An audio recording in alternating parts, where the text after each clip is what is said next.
We are all set. Okay, thank you.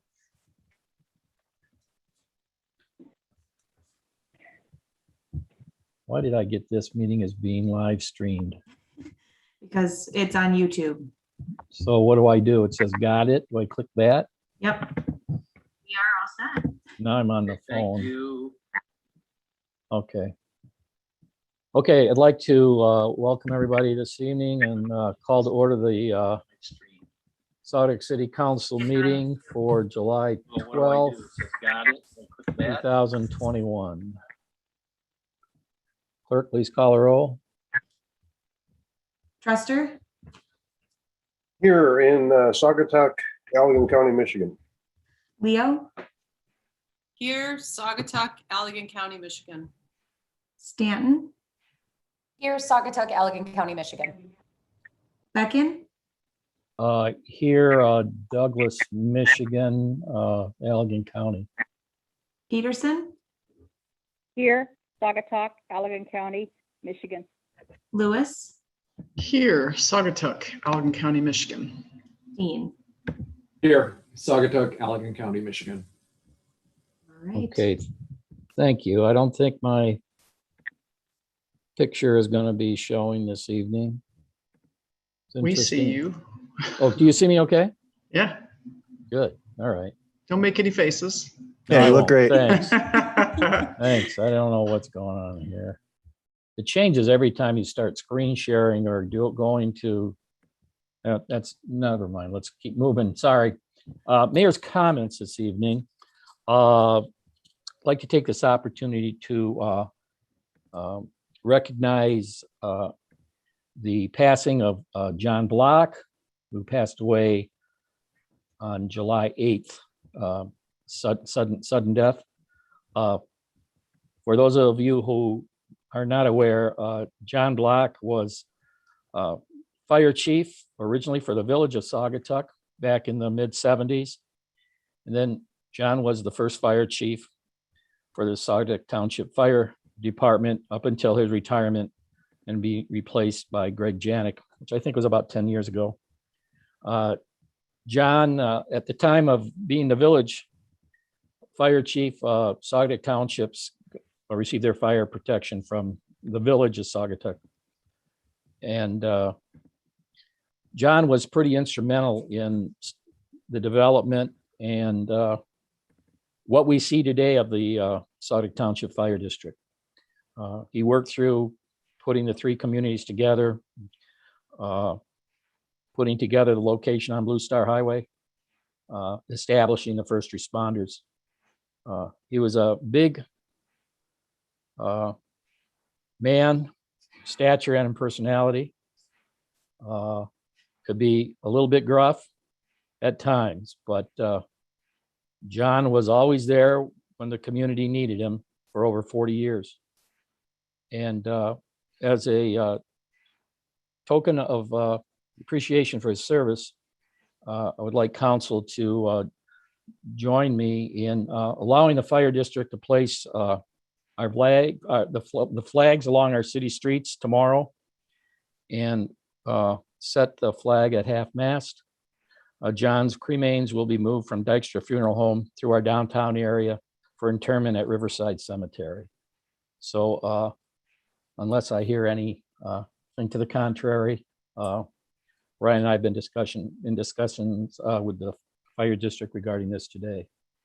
So moving on, just a quick mention of the 4th of July events.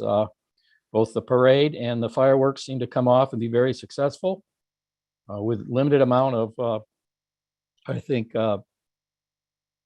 public issues. And it was a long time since I participated in the parade other than a spectator. And there seemed to be a genuine excitement in the crowd that was actually a parade to attend, and a lot of patriotism and flag waving. So want to thank everybody who pulled that together, primarily Linda Kinnaman and Greg Muncie. And a big thanks to our public safety people who also played an important part in putting the parade on. And likewise, the fireworks came out without too much of a hitch. So that being said, moving on to city manager's comments. Thank you, Mr. Mayor. Good evening, council and guests. City manager's report is on page 3 of your packet. I would like to go over some highlights off of that report. First, thanks to our city staff, especially Susie Smith, who is our seasonal employee, who's maintaining the downtown bathrooms and trash. Appreciate that. Also, thanks to the garden club and the student volunteers. The flowers are absolutely beautiful. It's always fun to see them out maintaining them. 4th of July parade. It's been a number of years, as I understand it, since the Department of Public Works had a presence in the parade. But thanks to Scott Herbert and Cody Hardy, along with their family and myself and my family, we got a truck in there. And we had a great time. As the mayor said, lots of flag waving. My brother was visiting from Portland, Oregon, and he made a comment that he hasn't seen anything so American in 25 years. I said, well, what was the last thing you saw was so American? He was like, I don't know, probably another parade in our hometown. So anyways, it was a lot of permagrins, like smiles that don't go away as we went through the parade. It was really lovely. As I put in my manager's report, lesson learned with candy distribution. Don't throw out too much candy too early. There were so many kids along the parade route. It's pretty amazing, actually, and really lovely. Fireworks, well attended. From a cost standpoint, we do anticipate the invoice to be less than previously discussed. They were able to let many of their officers off early. Very well-behaved crowd. So a big thanks to our local and regional emergency services, a job well done. There was minor incidents, but it seemed like a lot of preventative crowd control type situations. So really, really great to see. Transitioning to pop-up patios.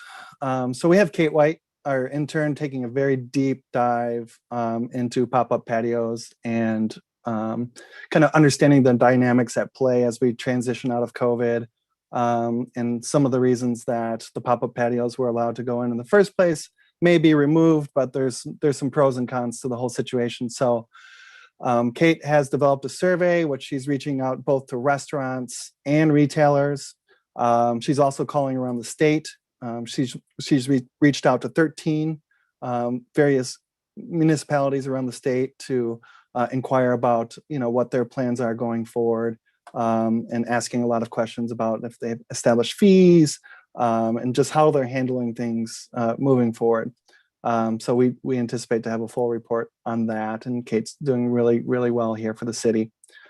Oval Beach, I went out to the beach this weekend. It's very, very busy, but staff seems pretty stable at the moment. Blue Star Trail update. Our engineer is hot and heavy with their work. Holly can provide some updates on where we're at there. We also have an agenda item tonight related to Blue Star. It's just a housekeeping item. Floating homes, we laid out a timeline, thanks to Cindy with that, and just kind of the next steps going forward. So that's there for your information. Discussed earlier was the fact that we'll push out the Planning Commission agenda to council for further review. Dune Ridge updates. So the Zoning Board of Appeals has a meeting on July 14th on Wednesday. And I am making progress with new legal counsel. I did receive an engagement letter. There's a few more details that I want to work out with this firm. So I'll push out that information to council tomorrow. But progress has been made there. Likewise, we do have a planning and zoning consultant that Cindy has contacted, so we can push out that information on who those folks are. And I talked with the ZBA board chairman this morning, and I think he has a good understanding on next steps. Road resurfacing project, really no huge updates there. Discussed at your council workshop was the Chain Ferry area, and as it relates to pedestrian crossing, actually this issue came up, was presented to me as by Garnett about a week prior to the workshop discussion. And I didn't really want to get into it at the workshop, but I did visit the site with the engineer and Scott Herbert, and we looked at some various options to put up some pedestrian crossing signs and to bring some more attention to that area. So I can push out an update with that. We have some solutions which we think are pretty simple and may help that area. Milfoil, it's been treated. We are getting some concerned residents who feel as though maybe it wasn't the treatment wasn't effective in front of their homes, what have you. So we're pushing out that information to our contractor. They will be back on July 28th.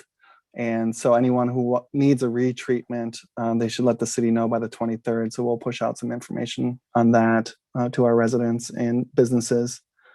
And then AT&T cellular facilities, but we should also mention Verizon. Verizon did submit, as I mentioned before in previous meetings, a permit for small cell technology. So Cindy's received those permits, applications.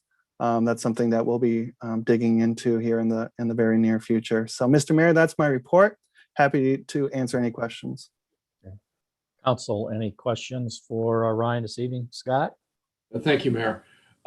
Ryan, on the floating home ordinance, there appears to be a period under one of the scenarios where the moratorium expires 3 days before the ordinance becoming effective.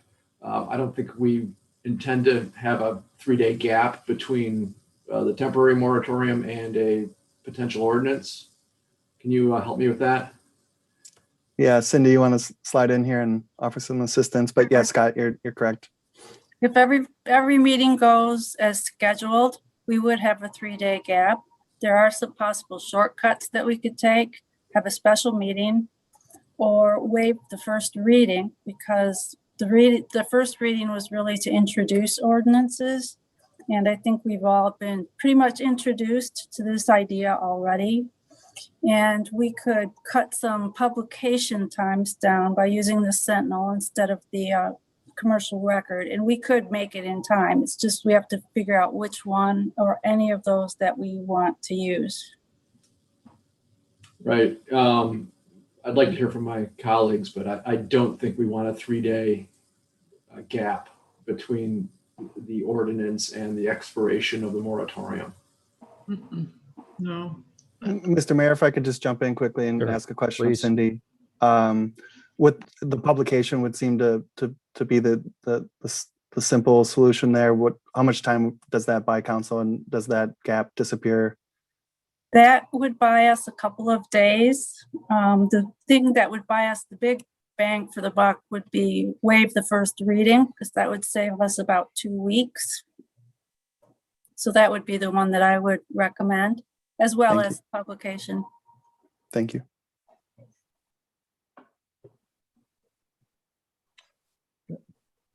Cindy, along those lines, could council put this on the agenda for the June 21 workshop to have kind of a deep down discussion and or review for that? Because Yes. probably, then it might be easier to determine if everyone's on board. We can waive the first reading and that type of and the other approaches you talked about. That leaves us enough time, does it not? Yes, that would be perfect. Okay, all right. I think that's something maybe we want to kind of aim for. All right, thanks. Council, any other questions for Ryan on any of the agenda or any of the items he covered? Mayor. Yes, Lauren? Yeah, for Ryan, just with the AT&T looking at the structural integrity, do we have any kind of time frame on that, of when we're going to get an answer on that? And also with Verizon, any kind of time frame on getting answers on whether they will be permitted? I'll let Cindy go ahead and address the Verizon permit. I And then I'll haven't heard follow up any with the 18. timeline. Sorry. I haven't heard any timeline for AT&T. I do know that that takes a while because it's not the small cell technology, and they want to put the antenna inside of the Mount Wald head. So that's going to take some study on their part. Verizon, I think that they are going to be ready at the end of the year or the first quarter of next year to go ahead and start putting their small cells in. There's a lot of time consuming stuff that has to be done with that as well. And some deadlines kick in. So it's not going to be this summer. Okay, thanks, Cindy. And Lauren, yeah, so I think, you know, the direct answer for me is we don't have a timeline. They're kind of driving this bus, but we are in touch with them and staying in touch with them to let them know that we're interested, very interested. Thank you. Okay, thanks, Lauren. Any other council member have questions? Okay, if none, we'll move on to agenda changes. Mayor's requesting that we take the two items 9B, the agreements for Shoreline Technology and the social district property transfer, and move them on to new business item 11D and 11E. I think there's a little bit of more information on one of these items that I think we can get updated from Cindy on. And so those are the changes I would like to put in place. Council have any other agenda items? Staff, council, anything, other changes? So if there's no objection, we'll go ahead and move item 9B, 1, 2 to item 11D and E. Thank you. Moving on. I don't believe we have any guest speakers this evening. Am I correct? I don't see anybody. Or is there someone in there? I'm here. Okay. Brett Hensfield's out there. Yeah. All righty. How's it going, guys? Yep. Good, Brett. Go ahead, please. Yeah, I got some of the statistics for the year. I wasn't able to, get those into written form, but I was able to work on some of those today. Our calls for service, I don't have access to that right now. I have to go through our central dispatch for that. But your 4 officers in 2020 had 463 total traffic stops with 324 citations issued. And also this year there was 1,033 complaints in the city, down from 1,118 from the year before. But again, I'll try to get the calls for service sometime this week and get that information to you guys for the total amount of other instances and stuff that happened in the city. The 4th of July parade went great. I actually think that the earlier time actually probably works out a little bit better just for crowd purposes and stuff. And also the fireworks went without any incident and so forth. So if anybody has any questions, I'll be happy to answer those questions or try to find the answers for you. Hey, council, any questions for Lieutenant Ensfield? Lieutenant Mayor, it's Holly. Holly, sure. I saw a homicide on the blotter, but I saw that it was on LaGrange Street in South Haven. So that gave me some relief that it was not within Saugatuck city limits. Yeah, what happened was our the call initial came out as like a active shooter. So pretty much all the cars on this side of the county started to head that way.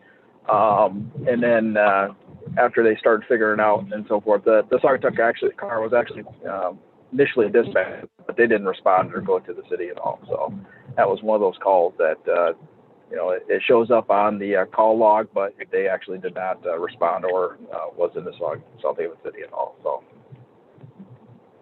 Okay. Mr. Mayor, this is Chris. Yes, Chris. Kind of a follow-up on Holly's question. I noticed as I was reading through that, it said report required, and there were a lot of no's. Some of the reasons that there had been a call seemed to me like there may be why you wouldn't have a report. There was a weapons offense, a breaking and entering, and domestic assault. What kicks it into having a report written? I guess I don't have those logs in front of me.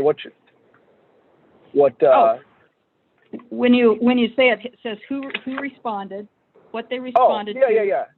And Yeah. then it says report, and then it says no. That's just our central dispatch report notes and stuff. So that really doesn't have any bearing on what the officers do when they respond and so forth. So let's say take the South Haven incident. Pretty much every car on this side of the county responded to that, and then they got disregarded. So there wasn't a report taken. Like a break-in or something, if they act as evidence tech or something else, they will probably not do the original report, but that's dependent on who arrives on scene, and those other notes are just purely dispatch and what they put in there for the notes and so forth. So. Okay, thank you. Yep. Okay. Other council questions? Okay. If none, thanks for showing up this evening, Brett. Appreciate your comments. If anybody else has anything else, feel free to ask or have Ryan get a hold of me, and I'll try to get you an answer. So. We'll do that. Thank you. Yep. Thanks. Do we have someone from the fire department who wishes to address council? So then we have, for information purposes, the fire department EMS report, moving on to item 7. And along with the incident analysis report, which a couple council people have alluded to with their questions for the lieutenant. Okay, moving on to our public comment section. This is a first opportunity for the public to address council this evening. If you wish to address council, please ask to be recognized. Identify yourself by name and community of residence. Please limit your comments to 3 minutes on agenda items only. Is there anyone who wishes to address council this evening? I don't see any raised hands. Okay. Another few moments. Okay, we'll close the public comment portion of the meeting. Moving on to our consent agenda. This evening are a little bit different format that we've seen in the past, but under a consent agenda, which will take a single motion to pass, would be our minutes from the regular city council meeting of June 28th. Minutes from our special city council meeting of July 7th. Accounts payables in the amount of $236,218.06. And a report and approval of payroll in the amount of $189,930.72. All this information is detailed in the council packet this evening. Do I have a motion to approve the consent agenda as presented, please? Mayor, Ms. Yes. Garn, Yes. I move to approve the consent agenda. Second, Okay, was that Holly? Lauren. Lauren, okay, I'm sorry. Okay, so we have a motion by Lewis, seconded by Stanton to approve the consent agenda as presented. Clerk, please call the roll on the motion. All right, Lewis, Yes. Stanton, Yes. Leo, Yes. Beckon, Yes. Truster, Yes. Peterson, Yes. Dean. Yes.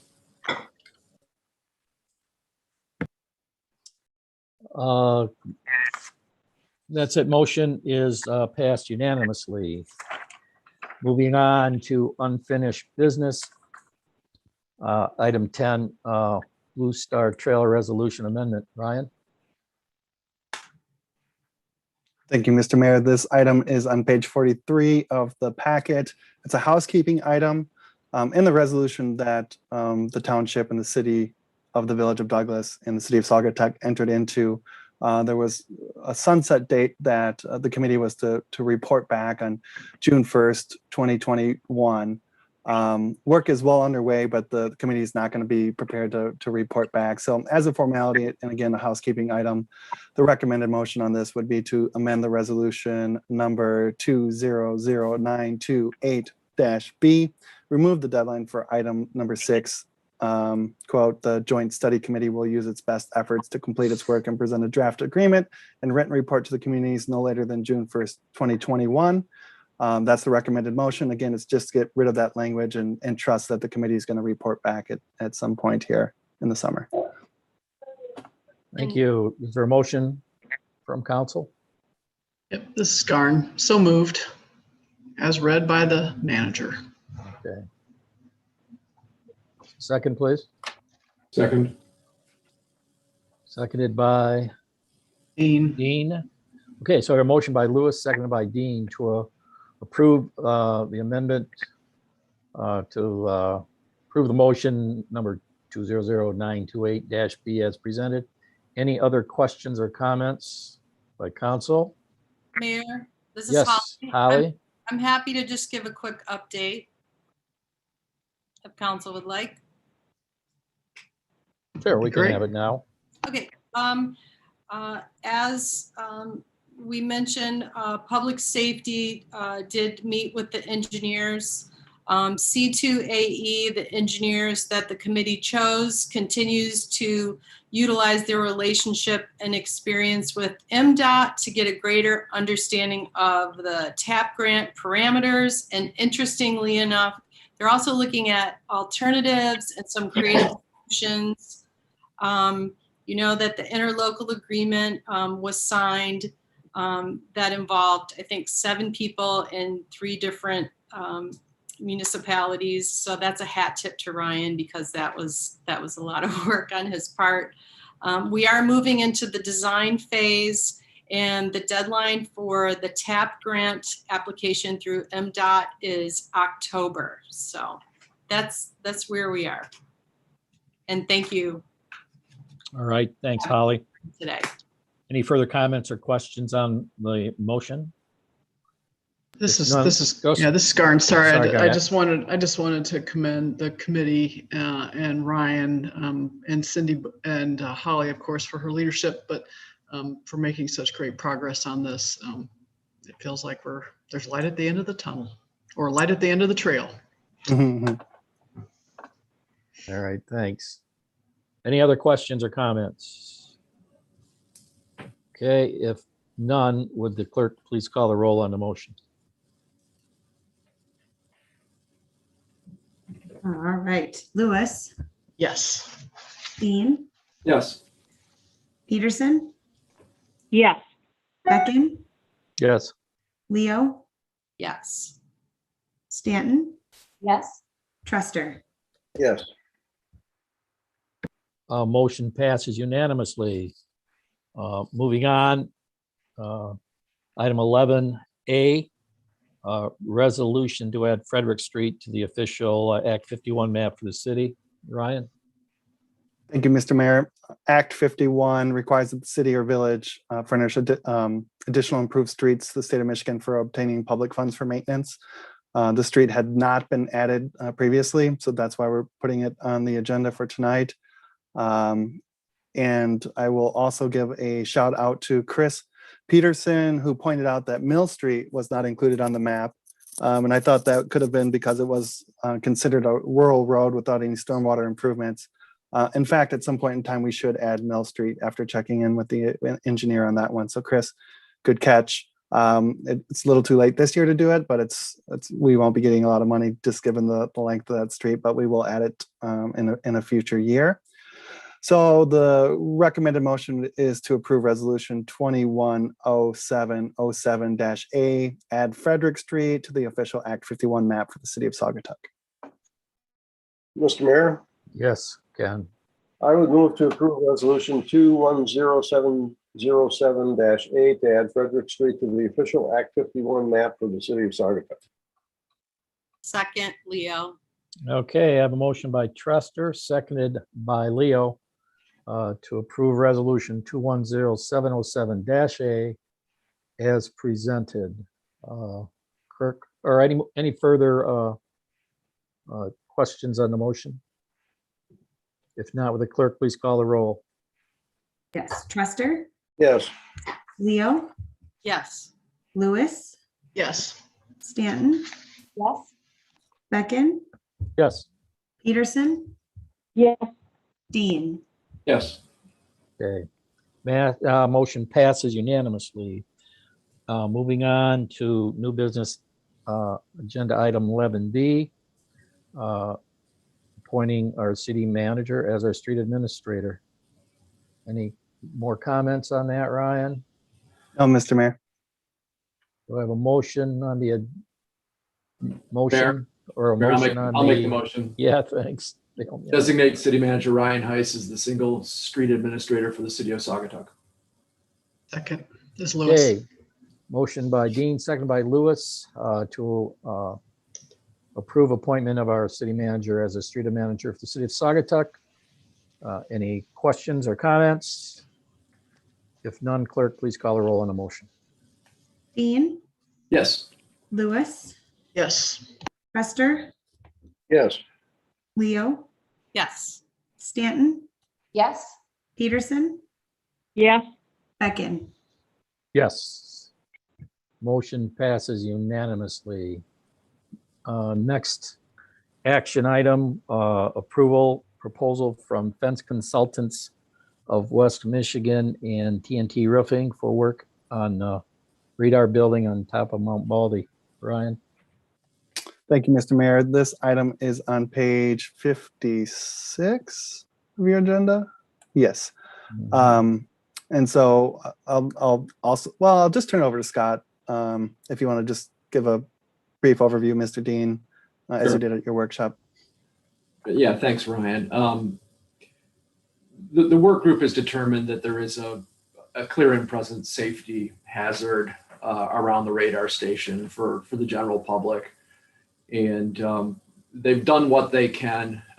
We were up there Saturday with a number of volunteers to try to clear away hazards and give people the idea that they should stay clear of the station because it could represent a hazard to them. But to really secure the site and to give the work group time to fully evaluate what next steps should be for the radar station, they are recommending immediate action around repairing the broken fence and trying to stop some of the leaks in the roof, which are exacerbating the issues with the building's structure. The TNT estimate could come in significantly less.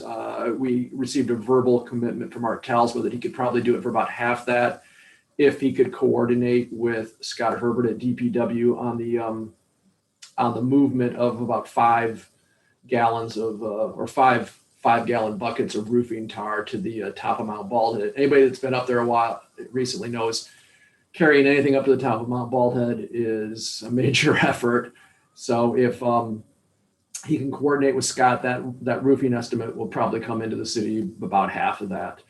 And indeed, Scott, agrees with me and the team that he needs to get some equipment up there anyway. We got the Allegan County Debts crew removing brush and debris around the fence so the fence could be repaired. And so now there's some yard waste, if you will, up at the top that needs to be hauled away. The team also cleared and bagged a lot of debris that's accumulated at the site over decades, frankly. Things that DPW has stored up in the building that they've long forgotten about, and just other trash that's accumulated up around the radar station.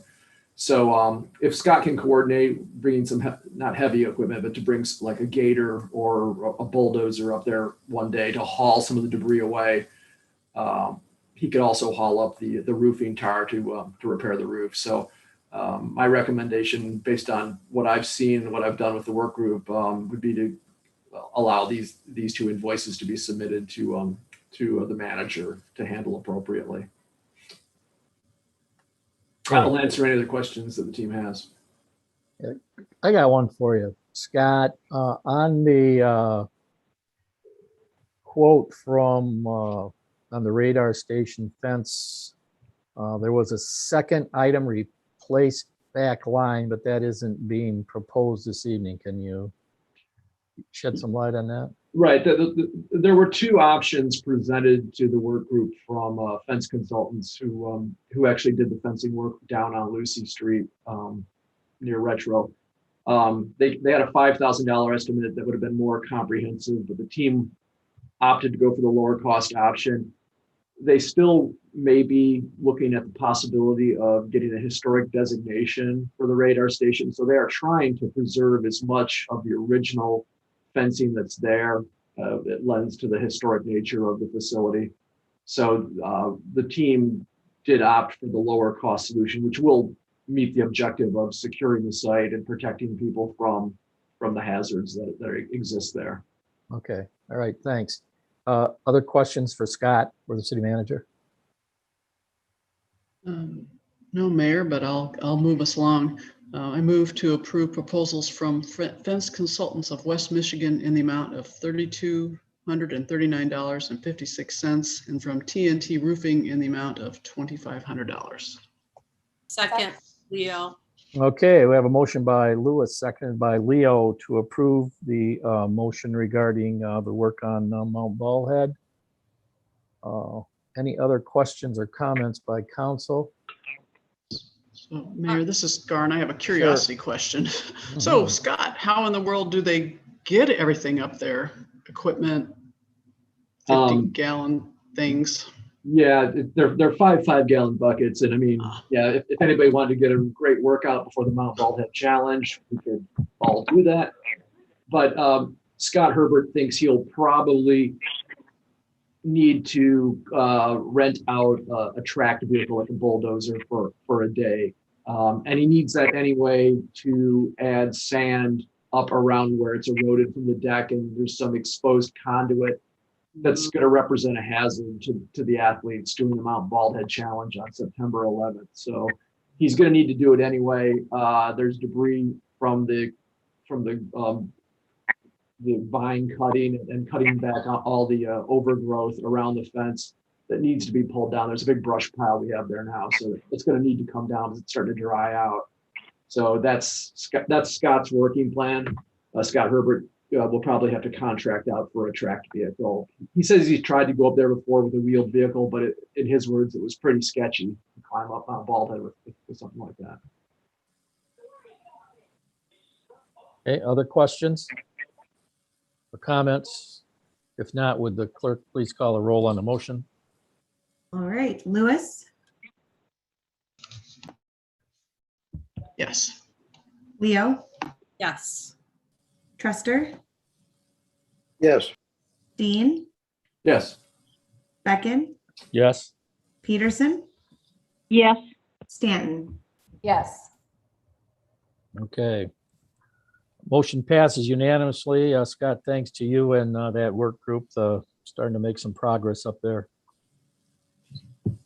And that's a good thing. That's a good thing. So moving on now to item 11D, which shows up on page 28 of the agenda. Shoreline Technology Agreement. Ryan? Thank you, Mr. Mayor. This item was reviewed at the workshop.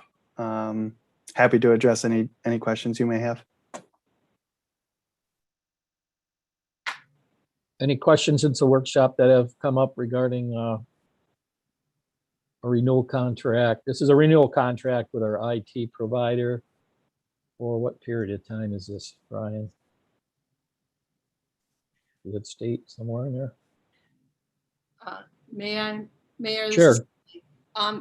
Ryan, were you able to find out if we would be looking at Microsoft Office 365 Government versus the Microsoft 365 Enterprise product, just in terms of the backup? I have not, Miss Leo, Okay, but I will. It's on my list. All right, thank you. We really haven't talked publicly about the fact that we did have, 14 years of emails that had to be recovered, but as we look at this contract, I think it's something that we need to acknowledge. And when we bought the server, in the meeting where we approved purchasing that server, I asked the last city manager if the emails would be backed up on that server, and I was told that they would be.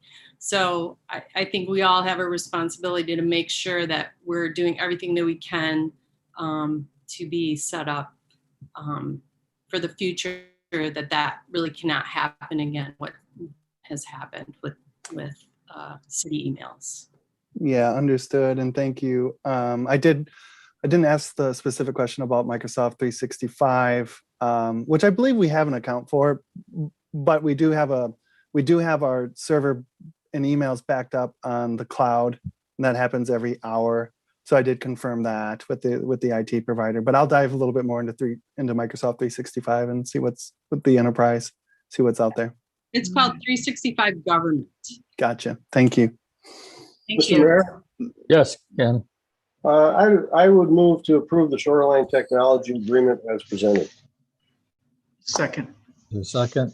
So we have a motion by Truster, second by Lewis, to approve the renewal of the Shoreline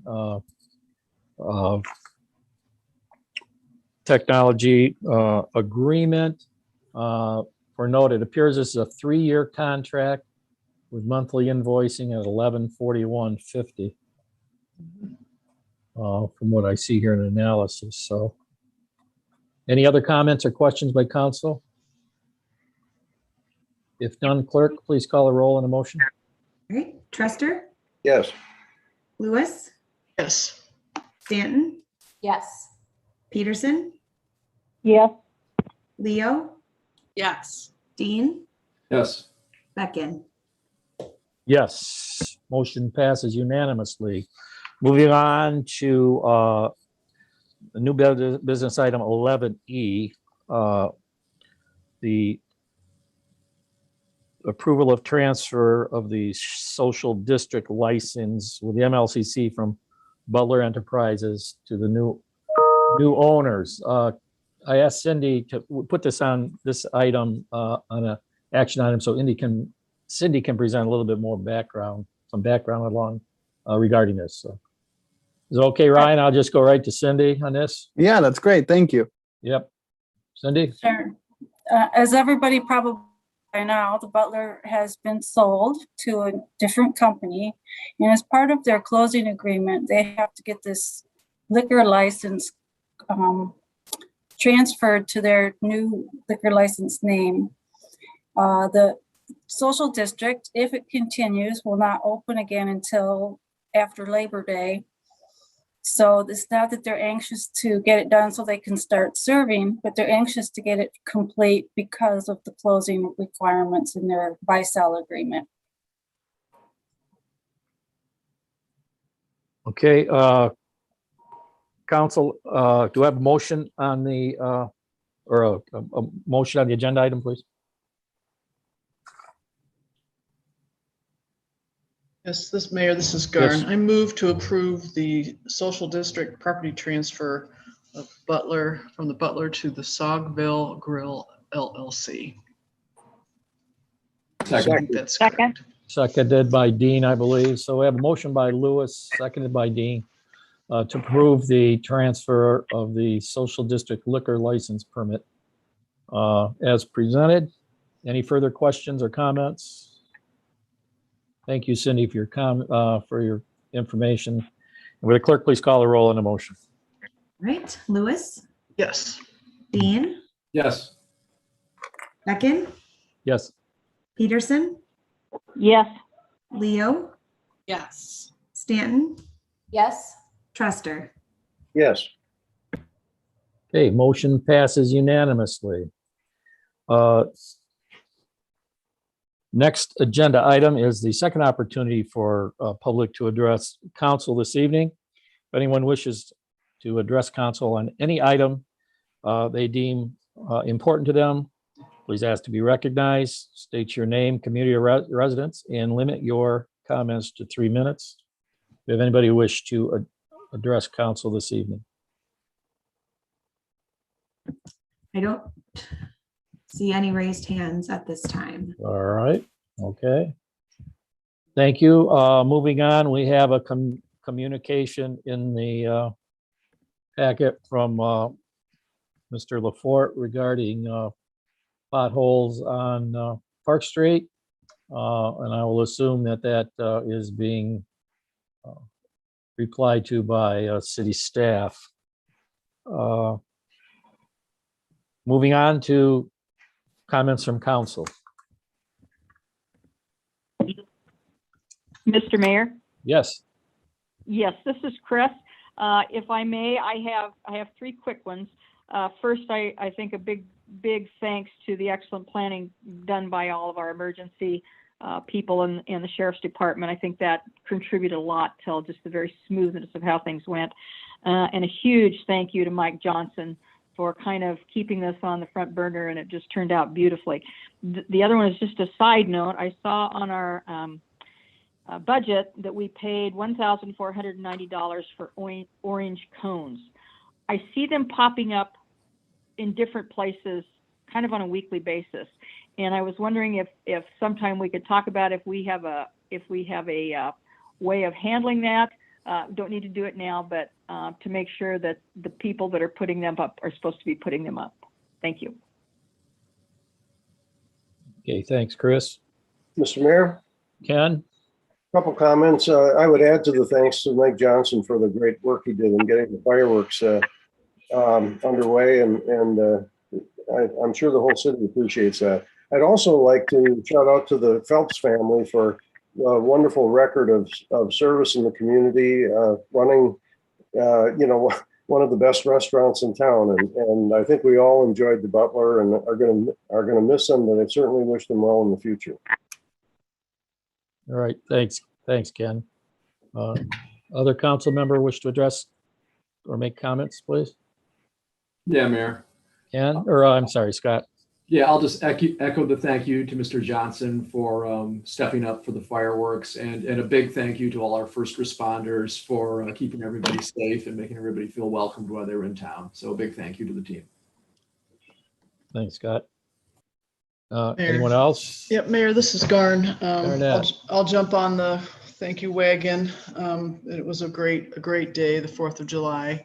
I also wanted to add that you should be seeing pretty quickly, from a recycling perspective, paper gators showing up at a couple different locations around the community. I do believe the Douglas City Council has approved a paper gator, but I can't remember where. The Saugatuck Township is probably going to do so here this week. And I believe Scott Herbert has approved for one at the DPW. So we'll be able to do quite a bit more paper recycling, especially shredded paper, here pretty quickly. So that's our monthly kind of thing. Last month it was batteries. This month it's paper. So just wanted to let y'all know it's a great group. Right. And if I can just put on my Eagle hat for a second, Mayor, just to build on what Garnet said. These things are great because it's an opportunity to recycle things like hardback books that you can't put into your normal recycling stream. So it's a great way to recycle like out-of-date textbooks and things of that nature. So well done, Garnet. That's a great innovation to have in town. Good crew. Thank you. Anyone else? Lauren? I just want to thank Kate, the intern, and for Ryan's leadership on getting some more information on the pop-up patios. It looked like she really went into detail about those. And I know the whole town has opinions on it, but I really appreciate that we'll have some data and facts related to the pop-up patios. So good work there. All right, thanks. Holly? Nothing at this time. Thank you. Okay, thank you. Final comments from myself is that we're going to present council with the idea of doing our next council meeting in person with a trial run at our next council workshop.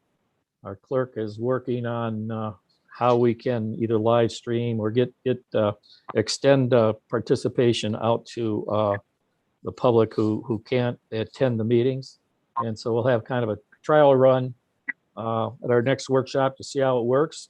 And if all things are go, we'll be meeting in person at our next council meeting with council support. If not, we'll just move it on down the road another time. So yeah, that being said, thank you for joining the meeting this evening. I'll entertain a motion to adjourn the council meeting, please. So moved.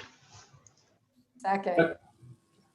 I have a motion by Lewis and a second by Stanton to adjourn the motion, to adjourn the meeting at 7:52 PM. Clerk, please call the roll.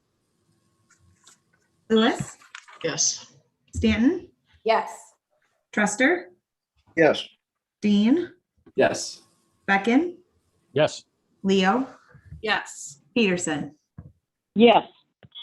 All right. All right. All right. Thank you, everybody. Enjoy the rest of your evening. See you later. Yeah. Thanks all. Good night.